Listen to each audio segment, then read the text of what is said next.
Olá, bem-vindos a mais uma Biblioteca do Consta, um oferecimento da editora Faro, com seus vários selos como Aves Rara.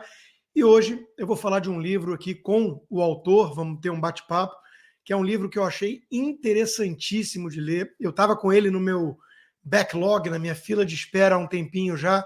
Essa semana, finalmente, eu mergulhei e eu estou falando de Chernobyl, uma jornada pelas entranhas da ditadura comunista do jornalista Rafael Fontana. Uma leitura leve, uma leitura em alguns momentos divertida e, sem sombra de dúvida, muito esclarecedora em relação ao que é a China, esse gigante, às vezes tão desconhecido de nós brasileiros.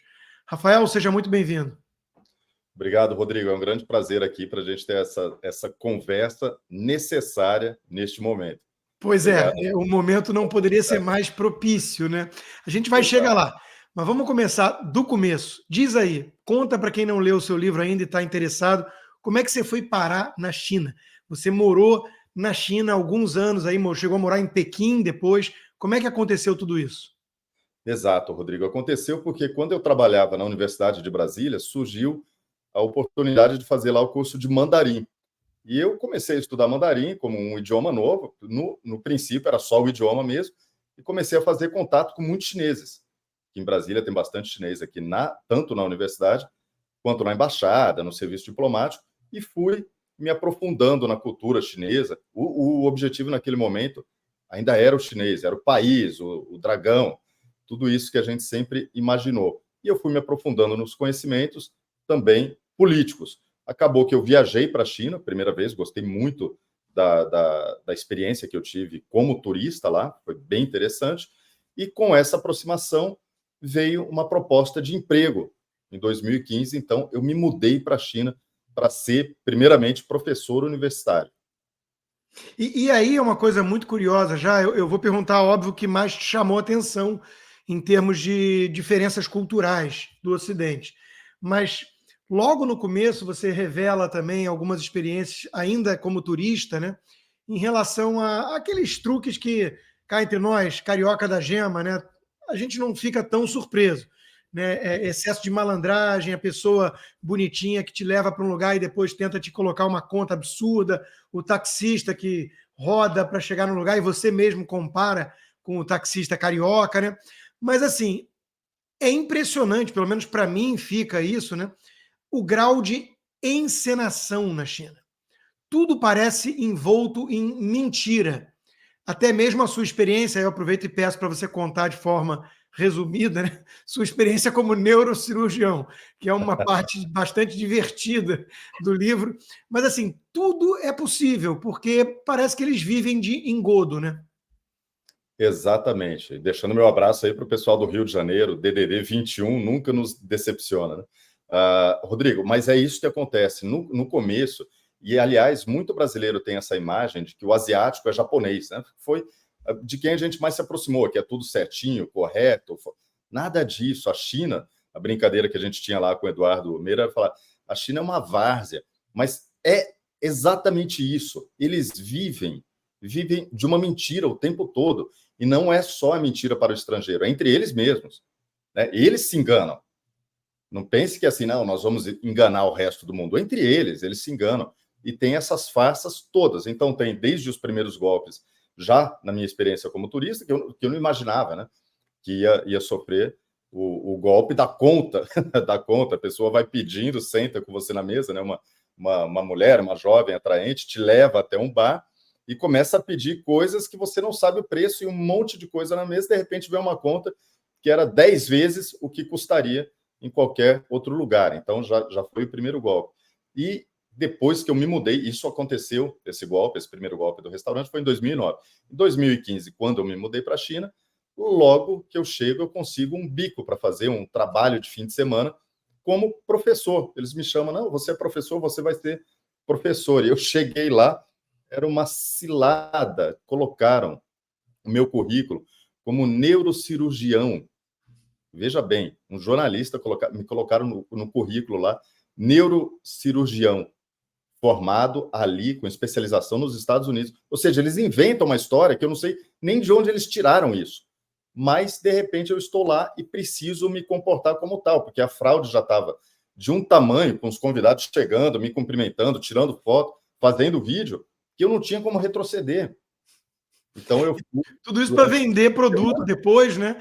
E eu acho que você faz uma reflexão interessante ali, que é o seguinte: se eles agem assim para enganar senhorinhas chinesas, né? O que eles não fariam para enganar o mundo quando estoura a Covid? Mas a gente vai falar disso depois. Perfeito, foi o que eu pensei mesmo, Rodrigo, se eles fazem isso. Porque tinham senhorinhas, né? Era um maquinário, um equipamento médico. Se eles estão enganando a saúde dessas senhorinhas e senhores naquele momento, por que eles não poderiam enganar o resto do mundo em qualquer outro momento? Né? É um questionamento. Você acha que isso é uma peculiaridade da China, alguma coisa cultural, ou você acha que é um subproduto do regime comunista, porque o homem soviético também acaba sendo um homem farsesco? Né? Acho que o regime leva a enganação constante o tempo todo. Excelente pergunta, Rodrigo, porque a única experiência que eu tinha tido com golpe em viagens que eu fiz por vários países do mundo, vários continentes, tinha sido na Hungria, em Budapeste. Logo depois, né, pouco tempo depois deles terem saído do regime soviético. Então, saíram ali da cortina de ferro com aquela mentalidade.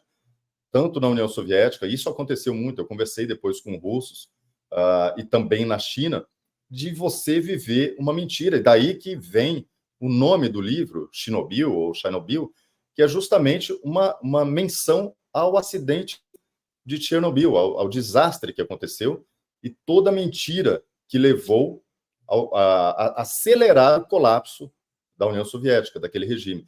Era tanta mentira, e para que serve a mentira, Rodrigo, naquele momento ali? É simplesmente para você subir, ascender na hierarquia do Partido Comunista. Eles não dão a mínima para o resto, para o país, para a população, para o mundo, não.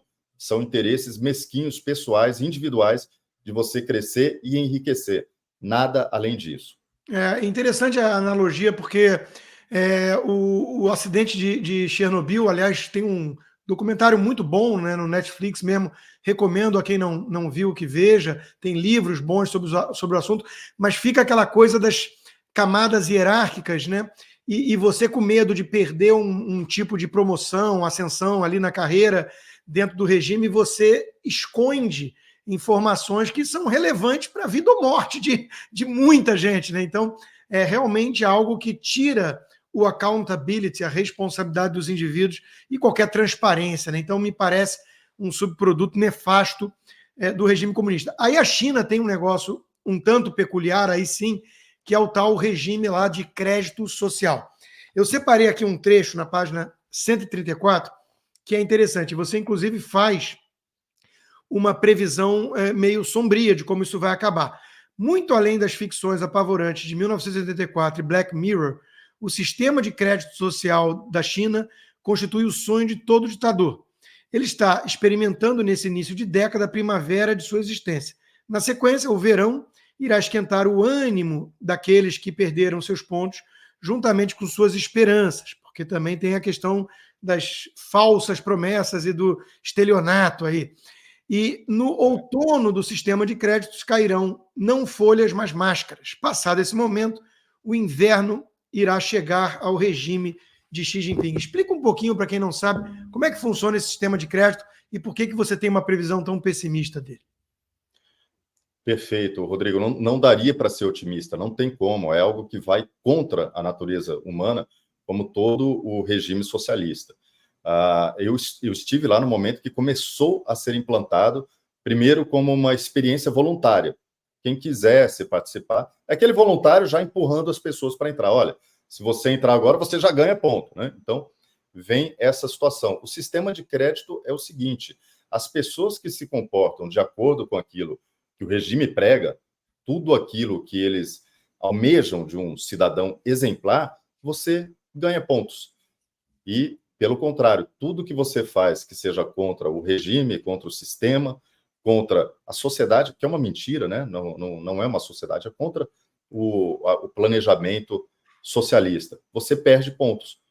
O que acontece quando você perde pontos? Você deixa de usufruir de um sistema bancário, por exemplo. Você não pode pegar empréstimo, você tem dificuldade para comprar, né, crédito para comprar alguma coisa, para financiar.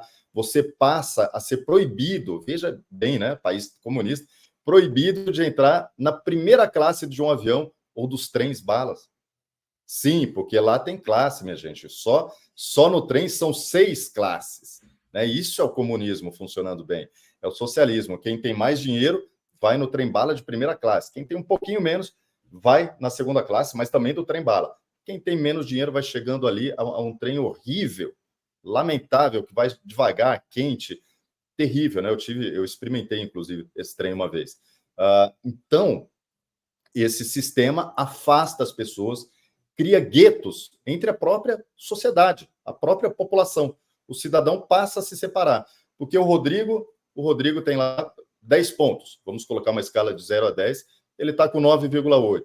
E eu estou com 7,5. Eu vou querer me aproximar do Rodrigo, porque nesse meu relacionamento, se eu me relacionar com pessoas de melhor pontuação, eu ganho pontos. Só que o Rodrigo, ao se relacionar comigo, ele perde pontos.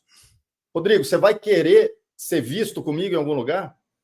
Jamais. É bem parecido com o Black Mirror, né? Porque aquele episódio do Black Mirror é realmente uma distopia assustadora. É com o a que vai mocinha acontecer. ruiva. Não tem como. Então, nesse outono, que eu digo que caem máscaras, as pessoas, no desespero, começam a se revelar. Seja quem tem mais pontos, seja quem tem menos. Elas vão se revelar. E isso, é claro, que não tem a menor possibilidade de dar certo. Vai gerar revolta, vai gerar conflito, vai gerar violência. E espero que isso gere também a queda desse regime chinês. Então, aí vamos falar um pouquinho dele, então, porque você pegou ali o começo do Xi Jinping em sua ascensão a essa ditadura com tanta concentração de poder no indivíduo que não se via desde Mao Tse-tung. Isso vai totalmente de encontro a uma política de maior abertura do Deng Xiaoping, ali na década de 80, né? Aquela famosa frase, não importa a cor do gato, desde que pegue o rato, um choque de pragmatismo, ali começou a permitir-se alguma liberdade econômica, a gente ficar rica, algumas pessoas começaram a experimentar, por conta do sucesso financeiro, alguma liberdade política, e talvez isso tenha assustado o partido que tem mais de 70 anos de poder e 90 milhões de membros. As coisas na China, né, a ordem de grandeza é um negócio assustador.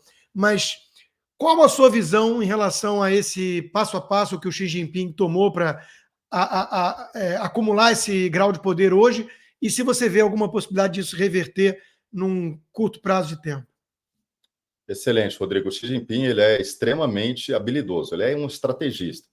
Por trás daquela carinha, né, de ursinho Pooh, tem ali uma pessoa, um estrategista frio e sanguinário, muitas vezes, porque ele perseguiu, né, a vendetta política na China é exatamente essa. Você vai perseguir os seus opositores, vai dar a eles, na melhor das situações, uma cadeia para ele ficar, uma cela na prisão o resto da vida, né, quando não é uma execução. O Xi Jinping e o grupo dele planejaram isso muito bem. Como você mencionou, Xi Jinping é o homem mais poderoso da China desde Mao Tse-tung e também, talvez, o homem mais poderoso do mundo neste momento, porque ele acumula todo o poder como presidente da China, como secretário-geral do Partido Comunista Chinês, e esse é o cargo mais importante da China, não é o presidente, é o secretário-geral do Partido Comunista, e também o comandante-chefe das Forças Armadas, num grau de concentração de poder que não existe nos Estados Unidos. Então, não é que o Xi Jinping seja o homem mais rico porque a China é o país mais importante. Não, os Estados Unidos são a maior potência do mundo, de fato. Mas o Xi Jinping tem tanta concentração de poder que não se equipara a nenhum outro ditador ou presidente do mundo. No caso do Xi Jinping, um ditador. Mas, Rodrigo, justamente essa concentração de poder, o que acontece? Você deixa insatisfeitos outros grupos. Que existe divergência política na China, não de ideologia, não tem nada a ver com isso, mas de ocupação de poder. Então, há grupos dissidentes dentro da China e, claro, fora do território chinês, incluindo bilionários, investidores e pessoas e políticos que desejam que a China, no mínimo, se não cair o regime, mas que troque o presidente, porque Xi Jinping, ele sufocou tanto a oposição que ele não tem mais como deixar o poder, a não ser que ele renuncie ele vai ser preso, a família dele também, provavelmente o grupo dele, vários serão executados.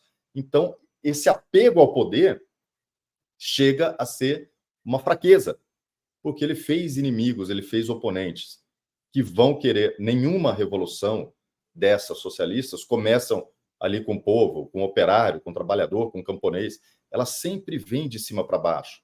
Ela precisa dessa organização de cima para baixo. É o que está acontecendo na China neste momento. A organização vem de cima para baixo, não acontece da noite para o dia, ela já vem sendo feita há alguns anos, e acreditamos, Rodrigo, que até o fim dessa década a gente deve ter uma mudança de poder na China. Amém, mas eu fico meio preocupado pela história da Rússia, que é a outra grande potência sob ditadura e que ameaça o Ocidente, porque o Putin, esse eu acompanhei mais de perto, fui a Moscou algumas vezes e estudei o assunto por questões de trabalho, né, na época do mercado financeiro, mas o Putin, ele era uma cria da KGB ali, e ele foi criado politicamente por uma turma do entorno do Yeltsin, ali, os oligarcas, só que ele destruiu um a um depois. Eram 7 grandes oligarcas, ele perseguiu 2 da mídia, Berezovsky, Guzinski, o Rodorkovsky do Yukos, que era o maior grupo de petróleo. Na época, o sujeito mais rico dos países emergentes, tinha uma fortuna acima de 10 bilhões de dólares, foi esmagado, Rafael, em poucos dias, né, politicamente, e ficou preso para sempre. Então, a impopularidade é grande com a guerra contra a Ucrânia e por aí vai, mas ele não chacoalha. Né? Muita gente fica com esperança de que em algum momento a insatisfação é tão grande que vai haver uma espécie de complô interno, mas não acontece, porque ele perseguiu um a um e deu os recados. Na China, a gente tem as histórias aí, o sujeito do Alibaba, o outro, quer dizer, o empresário pode ficar rico, mas ele não pode ousar se meter em política. É mais ou menos assim que está funcionando? Exatamente. Ele não pode ousar se meter em política, a não ser para servir ao partido e aos anseios de Xi Jinping. Só isso que ele pode fazer.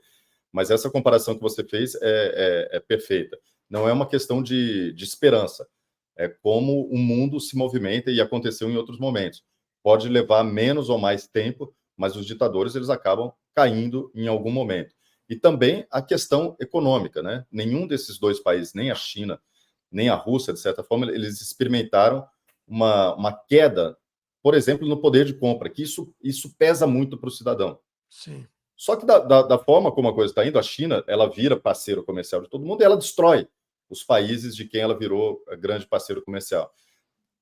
Rodrigo, não faz muito sentido você pensar, olha, a gente consegue dinheiro nesse país, mas a partir do momento que você destrói essas economias, porque a China vai sugando todos os recursos e vai colocando chinês para morar nesse país, enfim, uma hora, de onde que a China vai tirar dinheiro? Sim. Hoje, Pequim já depende do dinheiro que vem da América do Sul, da América Latina, de uma forma geral, de alguns países asiáticos, do Oriente Médio e da África. É onde ela está explorando. Só que ela está quebrando todo mundo, Rodrigo, e precisa de um volume muito grande de dinheiro para aumentar o patamar, né, o poder de compra do chinês, Sim. que só mantém apoio até hoje ao partido porque está conseguindo comprar e usufruir dessas benesses. Uma hora, Rodrigo, isso vai acabar. É a mesma coisa que está acontecendo na Rússia. Leva tempo? Leva. A gente não pode esperar isso para amanhã ou depois de amanhã. Alguns anos ainda. Uma tendência, claro, uma dinâmica. Uma vitória de Donald Trump talvez acelere esse processo. E é interessante isso porque você também menciona, né, que as empresas chinesas, elas são todas ligadas ao PCC. Né? Não tem como não ser. Nós estamos vendo aqui nos Estados Unidos um debate sobre o TikTok, por exemplo, e vai vir projeto de lei aí, provavelmente com apoio bipartidário, porque há um certo consenso de que algo precisa ser feito, porque o TikTok aqui é muito diferente do TikTok da China, inclusive, e está muito claro que virou um instrumento do Partido Comunista Chinês para, de alguma forma, atacar a América. Né? Então, essa percepção de que o comunismo acabou, o Alexandre de Moraes outro dia deu esse exemplo, né? Nem a China é uma percepção que confunde talvez uma aparência de liberdade econômica com o que está realmente nos bastidores, que é um controle absoluto do Estado, do regime dessas empresas. Exatamente, Rodrigo. Isso aí, essa narrativa, esse discurso deles de que não existe comunismo, até o nome, né, do regime na China é o socialismo com características chinesas. Já é uma narrativa mentirosa desde o começo.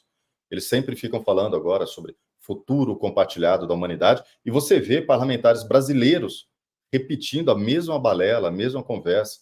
Aquilo não tem nada de compartilhado da humanidade, eles querem simplesmente o controle absoluto. O TikTok é um exemplo clássico, né? Porque o TikTok ele pertence à empresa ByteDance. E quem controla a empresa, quem manda, é o Partido Comunista Chinês, ponto final.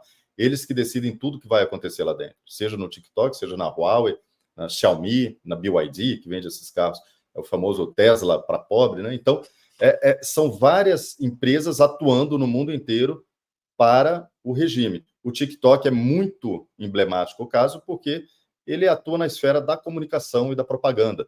Na China, o TikTok é muito utilizado pela população para competições esportivas, para competições universitárias, da escola, sobre conhecimento, ciência, computação, tecnologia, finanças.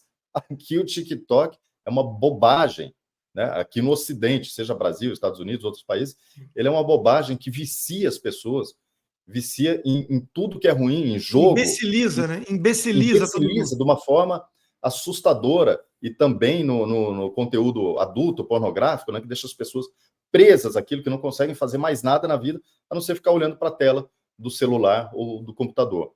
É totalmente diferente as plataformas que são criadas na China, como elas atuam na China, na Coreia do Norte, e como elas atuam no Ocidente. Sim. Bom, e aí eu mencionei o Alexandre de Moraes e mencionei redes sociais, a gente pensa em censura. Tem um trecho aqui do seu livro que eu queria ler para ver se soa... Espera aí, eu esbarrei aqui no botão. Para ver se soa familiar aos ouvidos brasileiros, na página 177. Assim, a estratégia do Partido Comunista Chinês para calar quem os aborrece se firmou no seguinte tripé do totalitarismo na era da tecnologia. 1. Censurar o cidadão. 2. Limitar seu acesso às redes sociais. 3. Secar sua fonte de renda pelos meios digitais. Soa familiar? Pois é, quem diria, né? Quem diria? Ainda bem que no Brasil não temos isso, né? Ainda bem. Olha só, naquele momento das eleições de 2022, eu fiz uma postagem criticando a Nicarágua, tá? Eu critiquei a Nicarágua e disse que Daniel Ortega, que é aliado de Lula, perdi todas as minhas redes sociais. Então, esse é um exemplo. O que já acontecia na China alguns anos atrás, esse tripé é exatamente esse. Você censura o cidadão, você impede ele de acessar o conteúdo. Qual que é o número 2 mesmo? Desculpa, Rodrigo. É exatamente de acessar as redes sociais, ou seja, ele está banido da praça moderna. Ele é banido. Moderna. E, por fim, secar a fonte de renda, que é a desmonetização que nós conhecemos. Imagina que no Brasil tiveram mulheres, amigas nossas, jornalistas, comunicadoras, com filhos, com 3 filhos em casa, perdendo toda a fonte de renda da noite para o dia. Não teve uma feminista, uma mulher, uma política que se levantou contra isso. É impressionante, Rodrigo. Mas é o que eles falam, eles vão sufocando simplesmente, financeiramente, quem ousar falar contra o sistema. Olha aí. E quando incomoda mais, aí parte para o porrete mesmo, né? Essa notícia de hoje, a China faz a Apple remover o WhatsApp e os threads da sua App Store, né? Então, hoje está acontecendo isso na China. E quando você foi morar lá a primeira vez, não havia ainda esse grau de censura nas redes sociais. Você viu isso acontecendo, então você tem uma visão de dentro de como foi gradualmente. E aí vai lá a Gleisi Hoffmann, presidente do PT, visitar a China e dizer que a China tem uma democracia efetiva. É dureza, né? É uma vergonha, é uma vergonha essa presidente do PT e a China. Ali ela aparece naquela foto na Grande Muralha, com pessoas de Partido Comunista de vários países, né, que eu pude apurar, de alguns países ali da Ásia mesmo. Tem gente ali do Vietnã, de Laos, da Coreia do Norte, do Camboja, salvo engano, tem russo, tem francês, tem italiano, todo mundo que é Partido Comunista, socialista, de tudo que é país do mundo, né? Os países que têm ainda essas porcarias desses partidos estão ali na foto. E vai falar em liberdade. Quando eu fui a primeira vez, ainda o WhatsApp nem era conhecido, mas o Facebook já era popular aqui no Ocidente, e lá na China era liberado, porque nenhum chinês conhecia, então não tinha problema nenhum. Quando eu mudei em 2015, o Facebook já era proibido na China, mas a gente ainda conseguia acessar por alguns computadores e pelo celular conseguia acessar o WhatsApp e o Gmail, por exemplo. E foi questão de meses que eu estava lá, eles cortaram.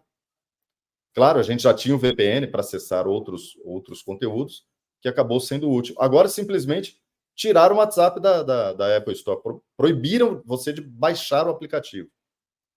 Outra Existem coisa, ferramentas, né? Há condições de você fazer isso através do VPN, mas eles dificultam cada vez mais o acesso. sim, e além das redes sociais, outra coisa que todo regime comunista ateu, e só fazendo a diferenciação que você faz no livro também, mas tem gente às vezes que não sabe, né? O Estado laico que o Ocidente tanto enaltece é um Estado que não tem a religião oficial obrigatória para o povo, mas não persegue religião alguma. É diferente de um Estado ateu, como é o comunista, que não aceita, digamos assim, nenhuma concorrência com a sua religião secular, política, que é a ideologia totalitária do comunismo. Você ia frequentar as missas ao domingo, no começo, em mandarim, Sim. e alguns alunos pediam para que você levasse, e é curioso que você foi ali abrindo um leque de espião, além de jornalista, então você também foi mantendo contatos, porque você queria se infiltrar mais no âmago desse regime, né? Como é que foi essa experiência e qual a importância que você vê da religião, em particular do cristianismo, para resistir a esse avanço comunista? Perfeito, Rodrigo. Então vamos lá. Primeiramente, eu comecei a me interessar e descobrir as coisas lá na China através de contatos que eu mantinha fora da China. Eram estrangeiros que já tinham vivido na China ou eram espiões, agentes de inteligência, diplomatas que me mandavam, e jornalistas, inclusive, que me mandavam informações que eu fui conseguindo descobrir. Por exemplo, aquela história de que cada sala de aula já tem um espiãozinho do Partido Comunista Chinês sendo formado para integrar depois, para virar membro do partido. Então, ele já começa, a primeira missão dele é espionar os colegas da sala de aula, já na universidade. Então, quando eu fui descobrindo e percebendo e vendo que funcionava na prática, eu fui me interessando e me aprofundando cada vez mais. E aqueles alunos, eles tinham um interesse genuíno de conhecer uma igreja que eles nunca tinham ido na vida. Eles sequer sabiam que existia uma igreja na cidade deles. Por outro lado, havia também aqueles alunos que eram os espiões e que queriam ver como é que funcionava a igreja, o que eu ia, o que eu fazia ali. Então, foram as duas coisas acontecendo simultaneamente. Depois, eu comecei a frequentar a missa em mandarim, depois inglês, às vezes as duas eu ia, dependendo do fim de semana. E em Pequim, eu ia mais na missa em inglês e principalmente italiano e espanhol, que era simultaneamente, né, italiano e espanhol em Pequim. Algumas cidades ainda têm igreja, funcionam como uma vitrine de como o regime é bonzinho, como ele é tolerante com as religiões. Isso é uma grande mentira. É só uma propaganda. Algumas cidades têm essas igrejas que funcionam, igrejas católicas ainda ligadas ao Vaticano, tem algumas igrejas protestantes, tem muita mesquita, porque há uma grande população muçulmana na China, sinagoga praticamente não se vê, mas a intolerância religiosa, ela só cresce, ela só avança. O regime comunista ele não permite a competição, como disse o Rodrigo. Os uigures Né? que o digam, né? Campo de Os reeducação uigures, forçada. 1 milhão de uigures presos, mantidos em campos de concentração simultaneamente. Esse número não muda? Não, alguns saem, alguns morrem e outros entram, mas esse número ele se mantém nessa média de 1 milhão de pessoas presas em campos de concentração. Isso é terrível na China. São muçulmanos que estão presos. E a perseguição também a Falun Gong. Não é a perseguição que se tem aos cristãos. A Falun Gong eles prendem, executam, traficam órgãos. É uma coisa horrorosa. Você não pode mencionar a Falun Gong na China. Uhum. E eles estão agora organizados em Nova York. Essa perseguição religiosa é muito forte. É claro que a Falun Gong reage de fora. O Vaticano, para não perder essa janela histórica de que a China pode se reabrir, e aí você leva, né, você reforça a igreja, o cristianismo dentro da China, por isso que o Vaticano ele fica nessa isenção. Olha, não vamos bater de frente com o regime, senão eles vão fechar essas últimas igrejas que funcionam lá e quando reabrir o regime, a gente não tem nada, a gente tem que começar do zero. Então, mantém isso para a gente. Eu não acho uma estratégia errada, não, Rodrigo. Tem muita gente que critica, eu não acho errado. Você mantém o que pode e vai fazendo E um claro que trabalho todo mundo que frequenta básico, essas missas sabe que está sendo fichado, né? Está em sabe? A gente sabe, observação. tem câmeras, né? Além dos espiões, porque eles precisam empregar muita gente, né, do partido. Cada missa tem um espião de cada idioma, assim. É engraçado que a gente sabe quem são, né? E Sim, tem as câmeras que vão filmando tudo, absolutamente. Do momento que você entra nas dependências da igreja até o lugar que você está sentado, tudo é filmado, todo o sim. ritual é filmado. Então, eles Outra estão coisa, monitorando. outra coisa cultural interessante é o racismo na China, né? Teve uma propaganda há uns anos atrás que circulou de um produto de limpeza, que o sujeito olha, é inacreditável. O sujeito chega na casa e ele é um negro e a mulher joga ele na máquina de lavar roupa e ele sai um chinês e ela fica aliviada e é um Branco, produto né? Sai é um um chinês branco, branco, é um branquíssimo. negócio inacreditável. Você relata um pouquinho dessa experiência aqui, mas são abertamente, né? No dia a dia não escondem o racismo. Não, eles não pensam, de fato, a maioria dos chineses, né, que não fala inglês, não conhece o Ocidente, que é a grande maioria da população, eles não têm ideia da palavra, do significado da palavra racismo. Quando você fala para eles, não, a gente, não existe, isso não existe na China. Ele fala, mas vocês não gostam de pessoas de pele escura? Ah, não, a gente não gosta, não. Fala numa boa, mas eles não associam isso à É, palavra racismo, sim, ao conceito de racismo, de jeito nenhum. é Eles não gostam inacreditável. mesmo, não gostam. Bom, Pagam menos, não dão emprego, evitam, não se relacionam, não namoram. É não, é normal. Isso impressionante. também, Esse é o não regime só na China. idolatrado pelo PT no Brasil, né? Quer Exato. replicar. Nas duas Coreias também isso acontece É, muito, muito. Em algumas regiões do Japão, tá? Que eles têm preconceito mesmo. Total. Não se fala isso. O PT não toca nesse assunto, é. Rodrigo. Ninguém fala. É o Tabu, país. tabu. Aí tem xenofobia contra o chinês. Gente, bobagem, né? Que bobagem. É o país mais racista que você pode ir na China, a ponto de ter esse comercial na televisão, pega ali o negro, né, o africano, e joga dentro da máquina. Não, e Joga ele eles dentro da chamam de máquina. xenofobia, assim como islamofobia, né? Eles chamam É, de xenofobia qualquer crítica ao regime. E o truque é isso. confundir o regime com o povo. 1,4 bilhão de pessoas ou 90 milhões de gente do PCC, né? Quando você critica o regime, você não está atacando o povo chinês. Na pandemia, eles Perfeito. usaram muito esse argumento. Nós estamos nos aproximando do fim. É uma pena, porque eu tento manter aqui 30 minutinhos de bate-papo para a turma comprar o livro e ler o livro, que vale muito a pena, né? Não podemos encerrar todos os assuntos, por exemplo, o capítulo aqui do Covid, então eu vou pular, recomendo que leiam. Eu quero fechar com uma questão. Uma parcela importante, você escreve na página 222, dos pensamentos de Xi Jinping deriva de um discurso seu proferido em 2013, com foco no Karl Marx e Mao Tse-tung. Nesse discurso, ele dissertou sobre o lugar da China na história, a competição estratégica com as nações capitalistas e um apelo para aderir aos objetivos do comunismo. O ditador chinês também argumentou em seu discurso terem sido o marxismo, o leninismo e o pensamento de Mao Tse-tung os guias do povo chinês para fora da escuridão. E o que o pensamento reserva ao futuro? Segundo Xi, será a consolidação e o desenvolvimento do sistema socialista, exigindo uma luta incansável de gerações. Eu vou jogar um monte de coisa no liquidificador para você fazer como se fossem considerações finais. O soft power da China, você já falou da colonização, da postura de exploração que eles têm com vários países da África, da América Latina, que é sugar tudo e não criar uma situação de ganho-ganho, né? A compra mesmo que eles fazem de mídia, de penas de aluguel, os 50 cents que eles têm para a gente que apoia o regime ou para criticar quem está criticando o regime, comprando, né, a parcela que está disponível e à venda da velha imprensa, e o investimento bélico. Como é que você vê, Rafael, com essa tua experiência toda mais em loco, próxima ali da China, como é que você vê a ameaça chinesa para o Ocidente daqui para frente?